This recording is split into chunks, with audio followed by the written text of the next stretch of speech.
ගොඩක් අය කරන්නේ කෙලින්ම උඩට යාම. නමුත් දෙපැත්ත හොඳින් නිරීක්ෂණය කරමින් යනව නමින් ඊටා වැදගත්.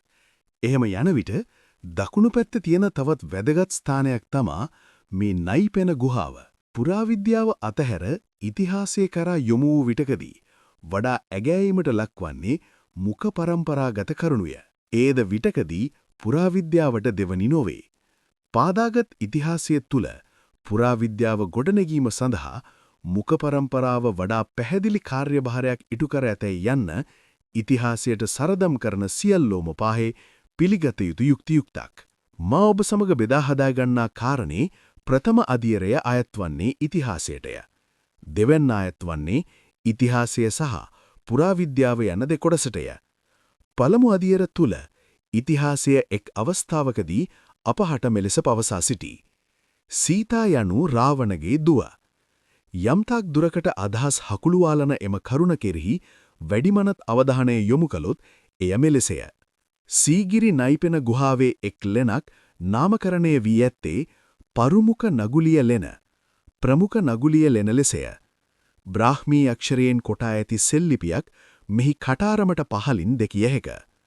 පරුමක නගුලිය ලෙන ලෙසින් එන එහි අදහස නම් පරුමක නගුලියගේ ලෙන යන්නය. අප ඉතිහාසය සහ පුරාවිද්‍යාව එක්තෙන් කරනු ලබන්නේ පෙරකී නගුලිය ලෙන තුලය.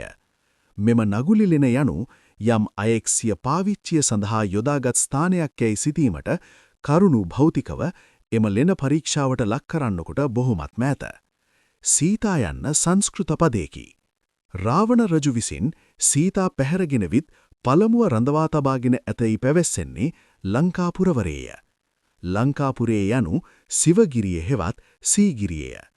එහි සීතාට මනා ආරක්ෂාවක් නොතිබූ නිසා සහ සීතාගේම නැගණියක වූ ගුරුණපබාගෙන් සීතාට වූ කෙනෙහිලිකම් නිසා සීතාව අශෝක වනයේහි රඳවී යයි කියනු ලගේ.